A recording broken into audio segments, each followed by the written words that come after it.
So I've actually been working at a radio station for quite some time. In fact, I'm actually at work right now. Runway Radio, you might have heard of it, might not have. And I've been getting a lot of questions from people asking me how to possibly get into radio or get a job at a radio station. And these were questions that I was actually asking myself several years ago. So today I'm going to do a little helpful video with some tips and hints on how to get a job in the radio industry. Mind you, this is no guarantee, they are just hints and tips. Let's see a bit more in the middle. Firstly, try looking into work experience at local stations. Pretty much everywhere has a local radio station, and it's always good to get in contact with them and see if you can get any work experience or voluntary work. Because you've got to contact them, they're not going to contact you. At least I don't think. And be happy with what work experience you do get, because anything looks good on a CV, especially if you've worked at a radio station and you're looking to move to another. If they've seen that you've worked at a radio station previously, then, that's going to look good on your CV. Unless that work experience was cleaning out the toilets, in which case, yeah, that's some bad experience. Online radio is still radio.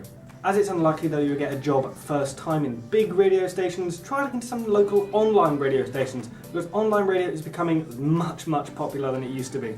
Online radio tends to operate in similar ways to DAB or frequency radio, just only on a smaller scale.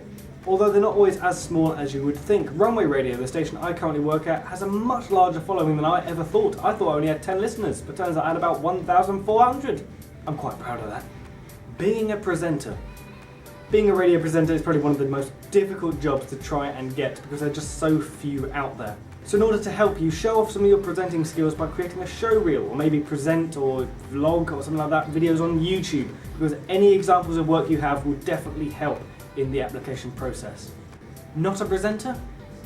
There are always researcher jobs going on radio stations. If you don't want to actually be on the mic, then try going out and finding stories for that radio station.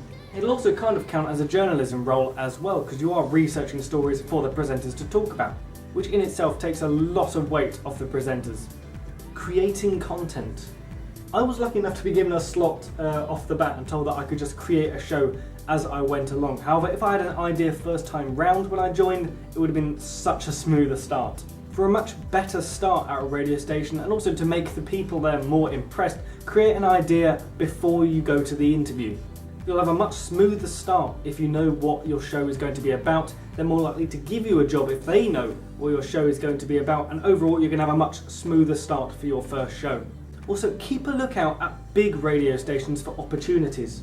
Obviously, as I said, it's unlikely that you're going to get a job first time at a big radio station, but keep a lookout for any opportunities or schemes they've got running.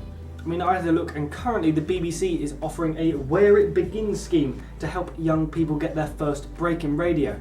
That's not a presenting job, but that is a researcher job. So you see, there are jobs either way for you to look out for. Prefer radio as a hobby? As I said, online radio is becoming vastly popular, and loads of people are starting their own radio stations at home. So all you really need is a little bit of funding, and then you could start your own radio station, and then you could be bringing in other people to do shows as well, and then you could be having money coming in from every angle. It'll also give you a feel if that's the type of industry you would like to get into, but as I said, it does cost a bit of money for that software. And finally, ask around. As people say a lot of the time, it's not about what you know, it's who you know, and that is so true, especially in the creative industry. So ask family and friends if they know anyone that works in radio or the creative industry, and if you can get in their good books, then who knows, they might be able to pull a few strings for you. And I guess that's it. So obviously, thank you very much for watching. Obviously none of this is a guarantee that you'll get into radio, but it is always a good start to try and find some advice online. So let me know if you actually managed to get a job in the comments below, because it's always nice knowing if these videos are helpful. Any final advice? I'd probably say just be yourself, because it's a job where you are going to have to be yourself most of the time, so don't be too professional, just sit back, relax and enjoy the radio life. That was such a cheesy way to finish.